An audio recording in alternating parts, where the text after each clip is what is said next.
Good evening everyone, welcome to Kautilya polytechnic classes. सभी विद्यार्थियों का स्वागत है आपके अपने परिवार कौटिल्य पॉलीटेक्निक क्लासेस में। तो हम लोगों ने लास्ट लेक्चर में मेजरमेंट में जो आपका सेकंड ईयर का थर्ड सेम का जो सब्जेक्ट है उसमें हम लोगों ने एरर पढ़ रहे थे। मैंने टाइप ऑफ एरर बताए और टाइप ऑफ एरर के बाद में हमने उनके बारे में जाना। मैंने आपको बताया था कि बेसिकली आपके पास में 3 प्रकार के एरर होते हैं, है ना। तो उसके बाद में हम लोग पढ़ रहे थे बेटा आपके सिस्टमेटिक एरर। जैसे सिस्टमेटिक एरर में मैंने आपको बताया कि जैसे इंस्ट्रूमेंटेशन एरर था, इन्वायरमेंटल एरर था, और फिर आपके पास में एक ऑब्जर्वेशन और रैंडम एरर और रह गया है। अब जैसे सिस्टमेटिक एरर में आपने इंस्ट्रूमेंटेशन एरर देखा, आपने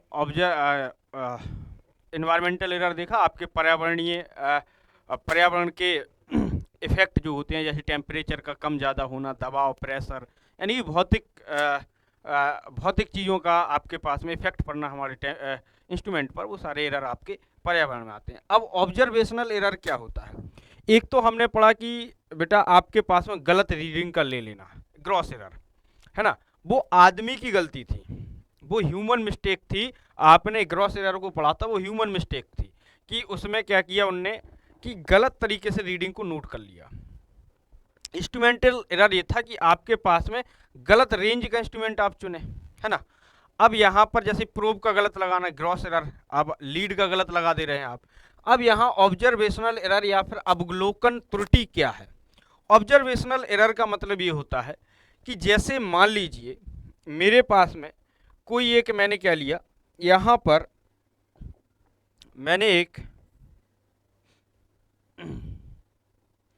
मैंने कोई एक स्केल लिया डियर। क्या लिया? एक स्केल। ध्यान से समझना मेरी बात को। मैंने कोई एक स्केल लिया। जैसे मैं यहाँ पर एक स्केल ले लेता हूँ, मैंने किसी एक वोल्ट मीटर का स्केल लिया। क्या लिया? वोल्ट मीटर का स्केल लिया।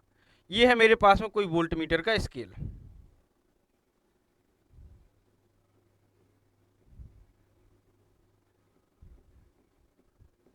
ये मेरे पास में कोई वोल्ट मीटर का क्या है? स्केल है।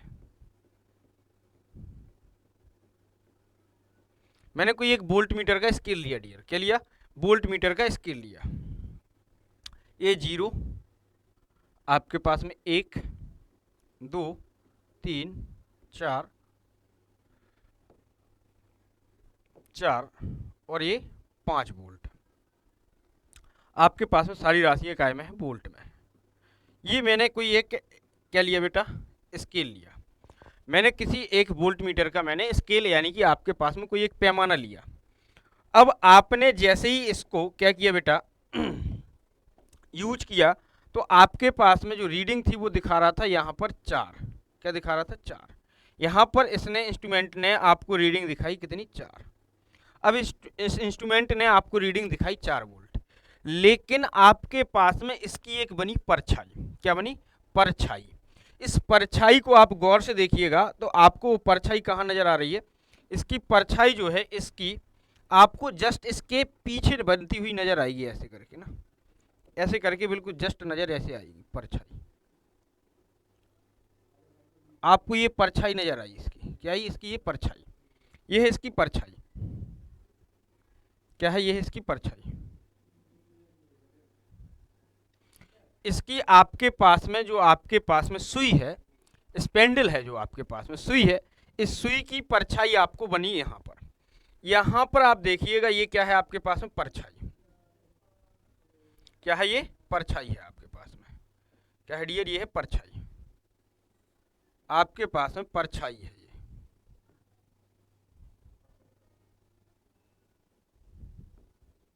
क्या है? परछाई, या छाया बोल दो या परछाई बोल दो। आपके पास में किसकी? आपके पास में इस पॉइंटर की परछाई। किसकी?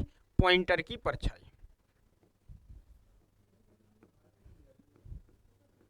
पॉइंटर की परछाई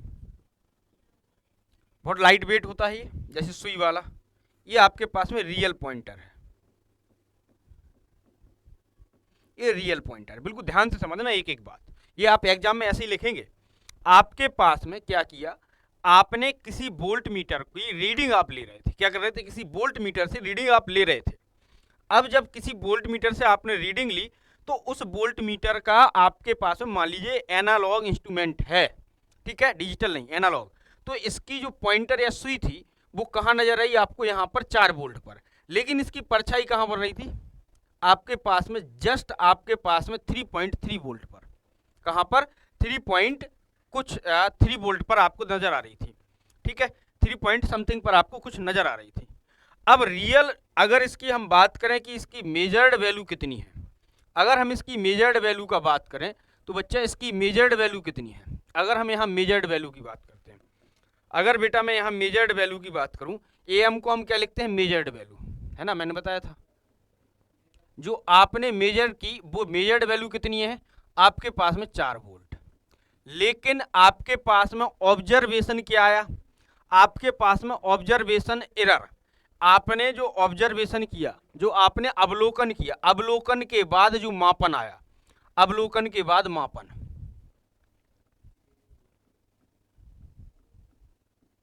अवलोकन यानी कि ऑब्जर्वेशन के बाद जो मापन आया, मापन आया वो कितना आया आपके पास में, ये आया आपके पास में बेटा, आपने देखा कितना है, आपके पास में जो परछाई कहाँ बन रही थी, वो बन रही 3 पॉइंट मैंने मान लिया 7 वोल्ट, कुछ 7 वोल्ट पर, ठीक 7 वोल्ट तक। अब जो अवलोकन आपने देखा, आपके पास में आपने मेजर कर रहे थे, मेजर आपके पास में ठीक हुई वैल्यू, लेकिन आपके पास में परछाई आई यहाँ पर। अब हमारे पास में जो रीडिंग ले रहा था, उस रीडिंग वाले ने जो आपके पास में ऑब्जर्वेशनल था, जो ऑब्जर्वर था, जैसे मान लीजिए आप अपनी लैब के अंदर रीडिंग ले रहे थे, आपने क्या गलती से रीडिंग बुक में कौन सी रीडिंग लिख दी, जो उसकी परछाई पर थी, जो उसकी परछाई थी। इसी एरर को ही हम क्या बोलते हैं, अवलोकन एरर या फिर ऑब्जर्वेशनल एरर। यानी कि आपके पास में जब भी किसी इंस्ट्रूमेंट के पॉइंटर की परछाई के द्वारा किसी रीडिंग का ले लेना, परछाई की रीडिंग को ले लेना ही ऑब्जर्वेशनल एरर कहलाता है, और हम लोग इसको पैरेलैक्स एरर भी बोलते हैं, पैरेलैक्स एरर के नाम से भी जाना जाता है, क्योंकि ये परछाई का एरर है, इसीलिए पैरेलैक्स का मतलब हो गया कि आपके पास में इसी के पैरेलल में एक और आपकी रीडिंग, तो इसको हम दूसरे नाम से जानते हैं, पैरेलैक्स एरर के नाम से भी जानते हैं। और ये एरर कैसे आता है, जब भी पॉइंटर की परछाई के कारण यह एरर आता है, यह एरर पॉइंटर की परछाई के कारण आने वाला एरर आपका ऑब्जर्वेशनल एरर कहलाता है। और ऑब्जर्वर क्या करता है, पॉइंटर की परछाई को वो ऑब्जर्व कर लेता है, यही है ऑब्जर्वेशनल एरर। मेरे ख्याल से एकदम क्लियरली आपको समझ में आ गया होगा, याद करने की आवश्यकता तो नहीं होगी, है ना। तो कमेंट बॉक्स में जरूर बताएं कि आपको सेशन कैसे लग रहा है, और सेशन में मज़ा आ रहा हो तो सेशन को शेयर करना ना भूलें बिल्कुल भी, ठीक है। ये आपकी जिम्मेदारी, कंटेंट की जिम्मेदारी हमारी, और आपकी जिम्मेदारी सेशन को शेयर करना, लाइक करना, स्टेटस पर लगाना चीज़ों को। इस चक्कर में मत रहना, कुछ लोग ये सोचते हैं कि इस वाले मास्टर से अगर सबने पढ़ लिया तो हमारे नंबर कम हो जाएंगे, तो हम शेयर नहीं करेंगे, है ना। तो ऐसा नहीं करना है, आपको शेयर करना है। आप कितना अच्छा पढ़ पा रहे हैं, ये आपकी मेहनत, आप मेहनत करोगे, पढ़ोगे तो ज़रूर आपके अंक बहुत अच्छे आएंगे, परसेंटेज बहुत अच्छी आएगी, लाजवाब परसेंटेज आएगी, आप कूदते हुए आएंगे कि सर मज़ा आ गया। आपको याद करने की आवश्यकता तो बचेगी ही नहीं, पॉलिटेक्निक में किसी भी प्रकार के गैस पेपर को याद करने की आवश्यकता नहीं है। अब यहाँ पर आपके पास में रही बात कंपटीशन की, कंपटीशन में भी टेंशन नहीं लेनी है आपको, ठीक है। हम यहाँ जब तक खड़े हैं, कंपटीशन में टेंशन लेने की आवश्यकता आपको है नहीं। तो चलिए फिलहाल में आगे बढ़ते हैं, तो चीज़ें क्लियर हो गई होंगी, है ना, चीज़ें क्लियर हो गई होंगी।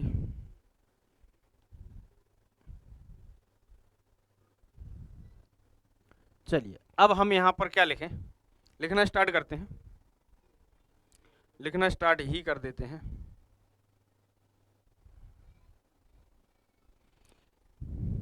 चलिए इसको लिखना स्टार्ट करते हैं। इसे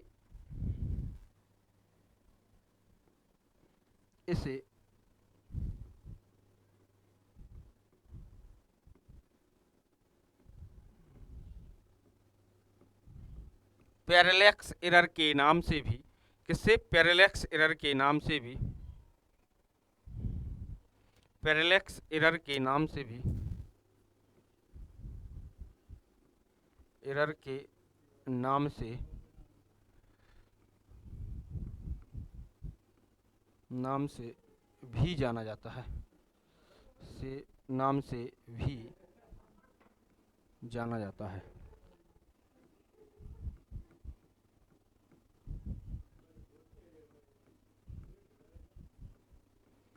ठीक, इसका दूसरा नाम होता है पैरेलैक्स एरर। इसका दूसरा नाम क्या है भैया? Parallax error.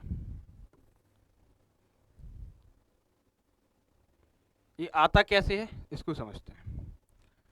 यह पॉइंटर की परछाई के कारण गलत रीडिंग, पॉइंटर की परछाई के कारण यह पॉइंटर की परछाई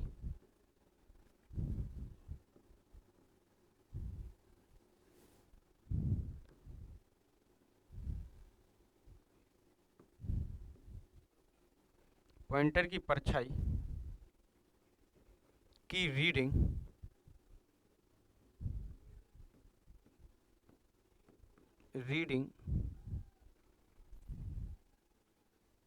पॉइंटर की परछाई की रीडिंग लेने के कारण आता है,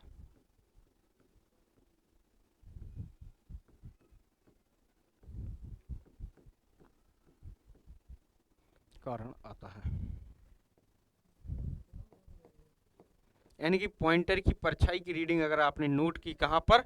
अपनी रीडिंग बुक में, तो आप इसको क्या बोलते हैं?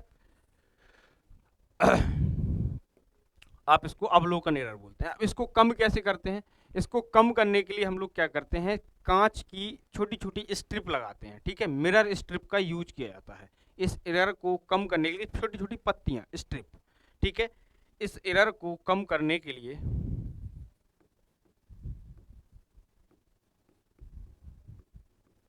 एरर को कम करने के लिए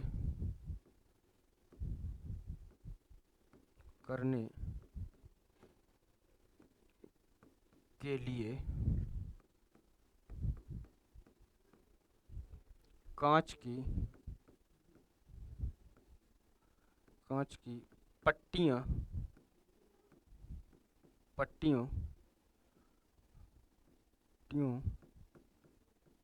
का उपयोग करते हैं। कांच की पट्टियों का उपयोग करते हैं। कांच की छोटी छोटी मिरर स्ट्रिप बोलते हैं उसको, क्या बोलते हैं? Mirror strip. ठीक, उपयोग करते हैं। अब ये कहाँ लगाते हैं? पॉइंटर और आपके किसके बीच में? आपके जैसे आपने देखा होगा गौर से, कभी ध्यान से देखना, यहाँ आपके पास में अंदर जो होगा अखबार लगा होगा, एक पेपर लगा होगा चमकीले कलर का, हल्का सा। पेपर नहीं होगा तो आपके पास में कॉपर का आपके पास में देखेंगे, या तो कॉपर या फिर आपके पास में एल्युमिनियम या फिर आपके पास में कोई सी मेटल का एक अंदर एक हल्का सा आपके पास में एक गोल गोल लगा होगा जिस पर रीडिंग लिखी होगी। कभी गाड़ी की स्पीडोमीटर देखना या फिर आप घड़ी देखना, घड़ी का जो होगा, जो सस्ती आती है वो पेपर पर लिख देते हैं, 1 बज रहा, 2 बज रहा, 3 बज रहा, ये सब आपके पेपर पे लिख देते हैं। लेकिन वोल्ट मीटर या मीटर में आप देखेंगे कि वहां पर एक मेटल होता है और मेटल के ऊपर कांच लगाते हैं। कांच की छोटी छोटी पत्तियां लगी होती हैं उसके ऊपर। ठीक, तो आपके पास में छोटी छोटी पत्तियों का काम ही यही है कि जो परछाई बन रही, इस परछाई को अगर वो हटा दें किसी तरीके से तो समझ लो उनका काम हो गया। उनका क्या हो गया? काम हो गया। ठीक।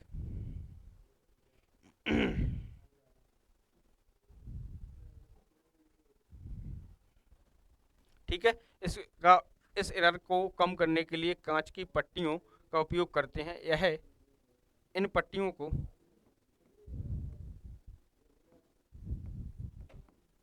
पट्टियों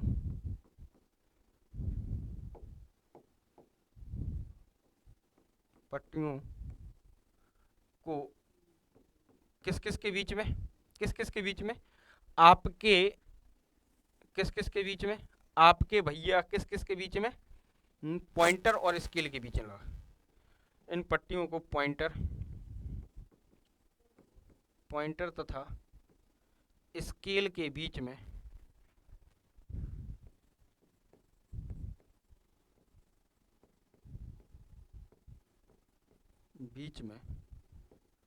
लगाते हैं। लगाते हैं। क्या करते हैं? लगाते हैं। पॉइंटर तथा स्केल के बीच में लगाते हैं। ध्यान रखना इस पॉइंट को, अगर आपने इतना लिख दिया ना एग्जामिनर गमला गमला हो जाएगा। चलिए, इतनी बात आपकी समझ में आ जानी चाहिए, इतनी बात आपको समझ में आ जानी चाहिए। अब अगला एरर है आपके पास में रैंडम एरर। क्या है? रैंडम एरर है अगला। अगला एरर जो है आपके पास में वो है रैंडम एरर। रैंडम एरर का मतलब होता है अचानक, अचानक से आना। ठीक, यानी कि ये एरर जो है आपका अचानक से आएगा और अचानक से गायब हो जाएगा। यानी कि वैसे ही जैसे वो डायलॉग है कि वो आया, अपनी ताकत दिखाई और चला गया। वो आया, अपनी ताकत दिखाई और चला गया। तो ये रैंडम एरर जो है आपके पास में कभी भी आ सकता है। कोई भी एरर आपके पास, ऐसा एरर जो अचानक से आता है तथा अचानक से चला जाता है, उस एरर को हम क्या बोलते हैं? रैंडम एरर बोलते हैं। ये आता तो है बड़े पैमाने पर, लेकिन नुकसान बहुत कम करता है। ठीक है, यानी कि आप यहाँ पर दूसरा एरर लिख सकते हो, रैंडम एरर। क्या? Random error. क्या लिख सकते हो? Random error.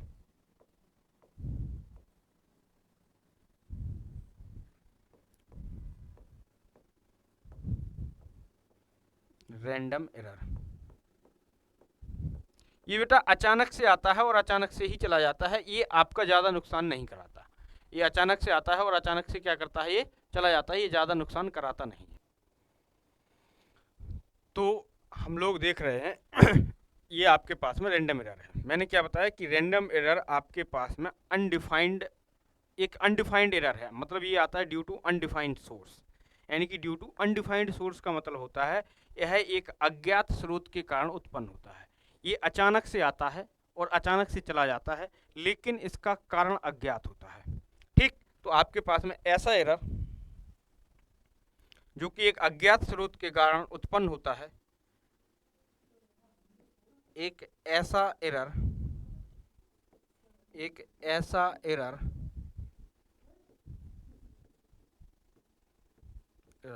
जो अज्ञात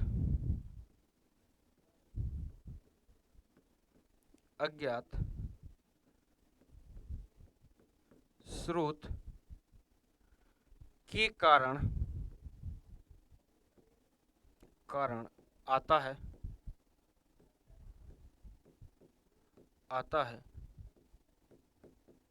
अज्ञात स्रोत के कारण आता है। ऐसा एरर जो अज्ञात स्रोत के कारण आता है, उसे रैंडम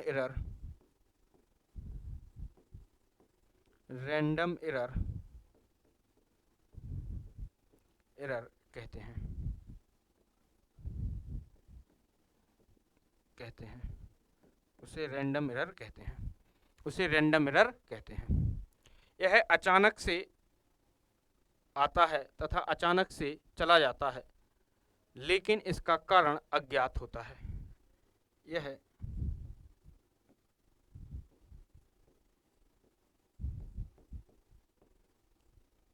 अचानक से आता है और अचानक से चला जाता है, और अचानक से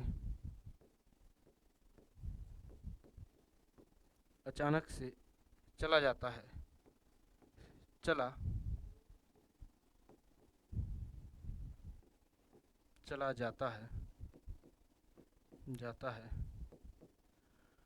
जाता है, लेकिन कारण अज्ञात होता है।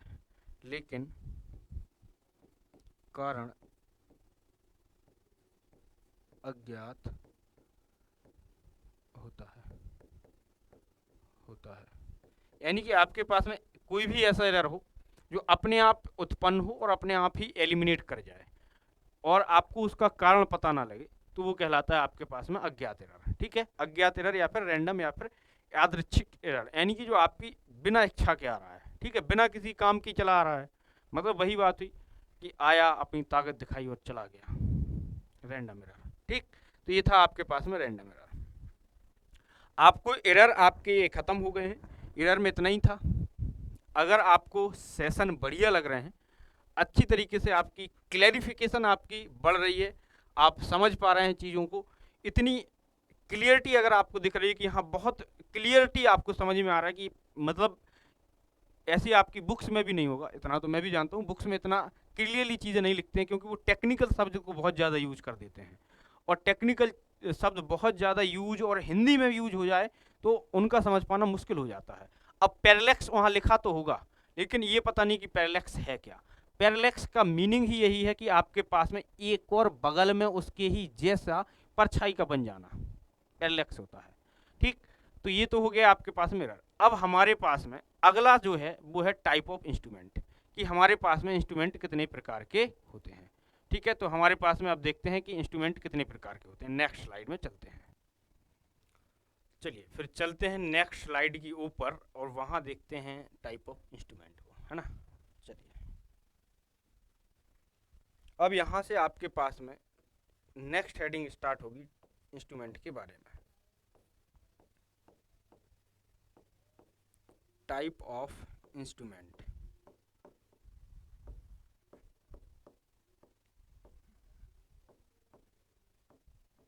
यानी कि उपयंत्र के प्रकार।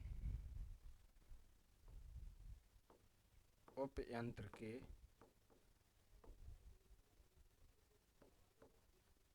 प्रकार, उपयंत्र के प्रकार। ठीक, उपयंत्र के प्रकार का मतलब समझना, उपयंत्र के प्रकार। अब उपयंत्र क्या होते हैं इनको समझना। उपयंत्र के प्रकार, उपयंत्र के प्रकार, उपयंत्र होता क्या है इसको समझना है। उपयंत्र के प्रकार, उपयंत्र होता क्या है इसको समझ लेते हैं। समझो, सबसे पहले अगर मैं आपसे कहूं कि आप उपयंत्र समझ लो कि इंस्ट्रूमेंट होते क्या है, तो आपकी थोड़ी सी चीजें क्लियर हो जाएंगी। इसमें एक बात आई यंत्र की, ठीक है।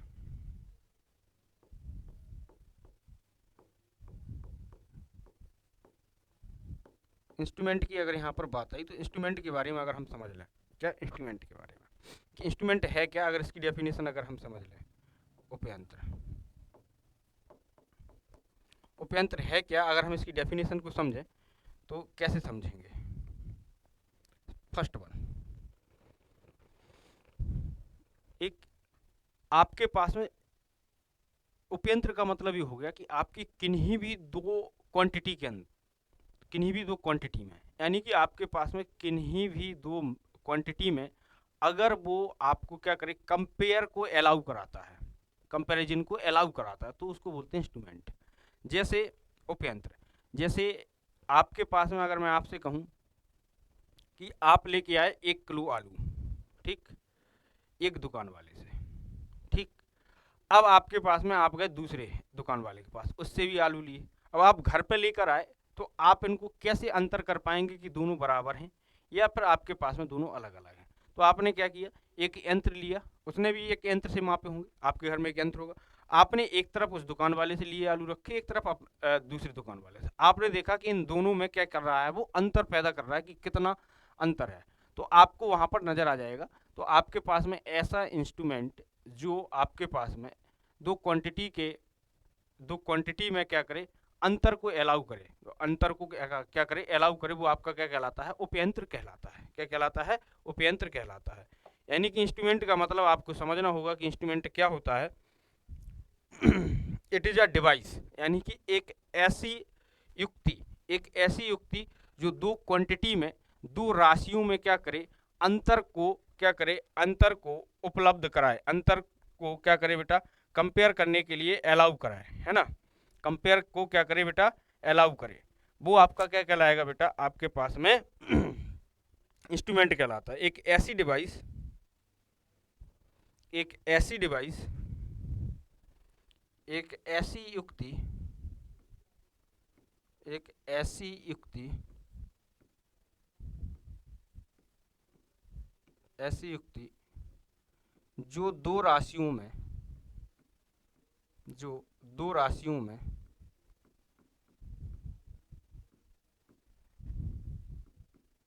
राशियों में राशियों में कंपेयर को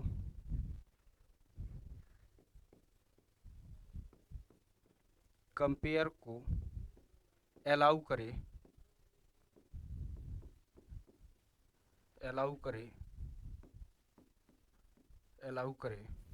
उपयंत्र कहलाता है। उपयंत्र कहलाता है।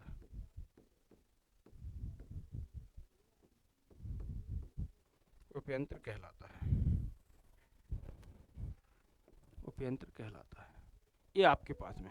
अब अगर हम यहाँ देखें कि इसके टाइप क्या हैं, उपयंत्र के टाइप क्या हैं, आपको अगर ये देखना है कि उपयंत्र के टाइप क्या क्या होते हैं, तो 1 बाई 1 यहाँ पर हम लोग टाइप समझ लेते हैं।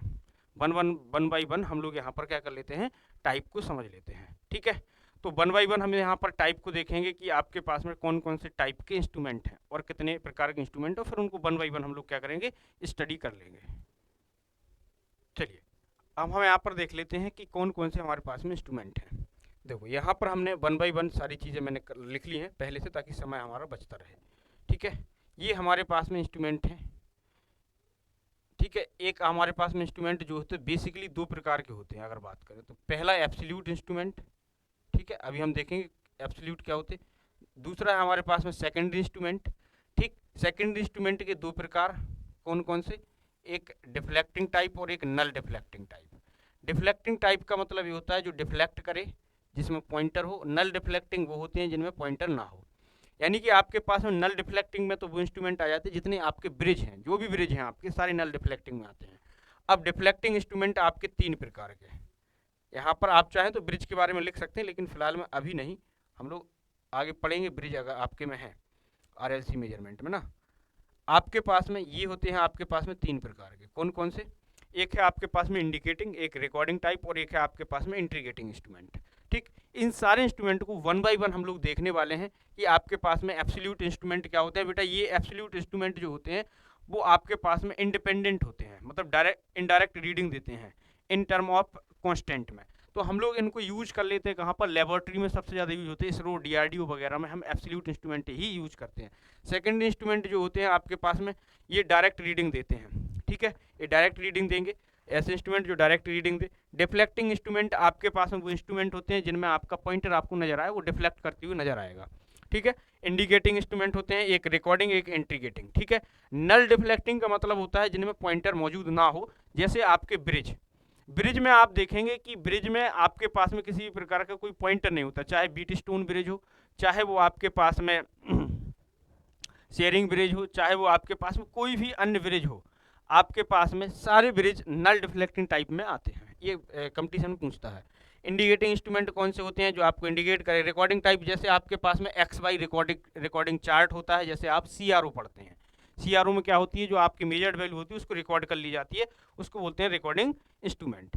तो आज के सेशन को यहीं रखते हैं, कल हम लोग इनको पढ़ेंगे। ठीक है, absolute instrument, secondary instrument, deflecting, null deflecting, ये सारे आपकी प्लेलिस्ट आपको मिल गई है।